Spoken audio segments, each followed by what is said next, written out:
नमस्कार। आज हम बात कर रहे हैं एक बहुत ही दिलचस्प जापानीज मांगा सीरीज की, एलिस इन बॉर्डरलैंड। आपने शायद सुना होगा हारो आसोकी। इमामा नो कुनी नो एलिस नाम से भी जानी जाती है ये। हाँ बिल्कुल। और ये सिर्फ मांगा तक ही सीमित नहीं रही। नेटफ्लिक्स पर जो लाइव एक्शन सीरीज आई है उसने तो इसे दुनिया भर में पॉपुलर कर दिया है। सही कहा।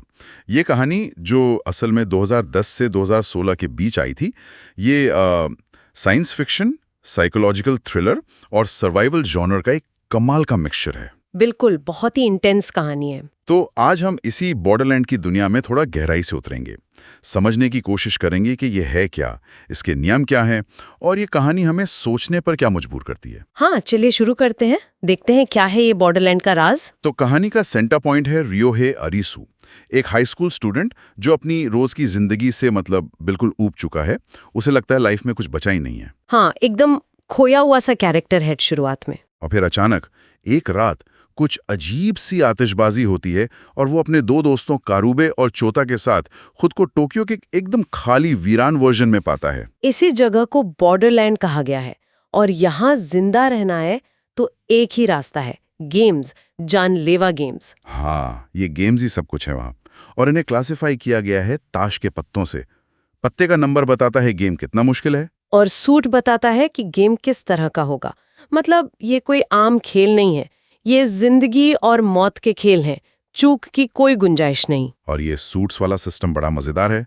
हर सूट एक अलग चैलेंज है, जैसे हुक्म यानी स्पेड्स। हाँ, स्पेड्स फिजिकल गेम्स, भागना, लड़ना, बचना, पूरी तरह ताकत और स्टैमिना का टेस्ट। फिर है चिड़ी, क्लब्स। हाँ, ये टीम वर्क वाले खेल हैं।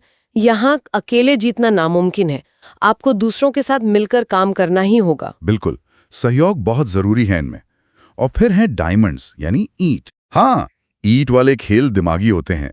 पहेलियां सुलझाना, लॉजिक लगाना, तेज सोचना, इंटेलिजेंस का टेस्ट। और आखिर में हार्ट्स यानी पान, ये सबसे खतरनाक माने जाते हैं। ओ हाँ, सबसे ज्यादा बदनाम, क्योंकि ये सीधे आपके दिमाग और इमोशंस पर अटैक करते हैं। सही कहा।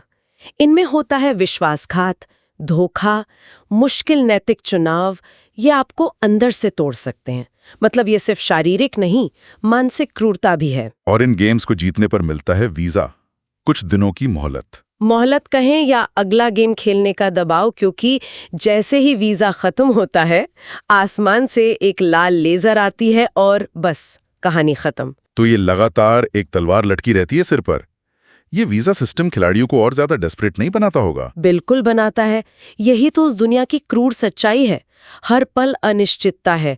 आपका जिंदा रहना सीधे तौर पर आपकी गेम जीतने की काबिलियत से जुड़ा है। इसी माहौल में आरिसु, जो असल दुनिया में बिल्कुल खोया हुआ था, यहाँ उसे जीने का एक मकसद मिलता है ना? हाँ, विडंबना देखिए, जहाँ जिंदगी इतनी खतरनाक है वहीं उसे जीने की वजह मिलती है। वो उनासागी नाम की एक एथलेटिक लड़की के साथ मिलकर सरवाइव करने और इस दुनिया के राज खोलने की कोशिश करता है। और वो द बीच वाला ग्रुप भी आता है कहानी में, जी, जिनका मकसद होता है सारे पत्ते जमा करना। उन्हें लगता है कि इससे वो बच निकलेंगे। हाँ, वो एक अलग ही डायनामिक ऐड करता है कहानी में। लेकिन ये कहानी सिर्फ भागदौड़ और एक्शन नहीं है, इसके थीम्स बहुत गहरे हैं। सही कहा। ये असल में इंसान होने के मतलब पर सवाल उठाती है।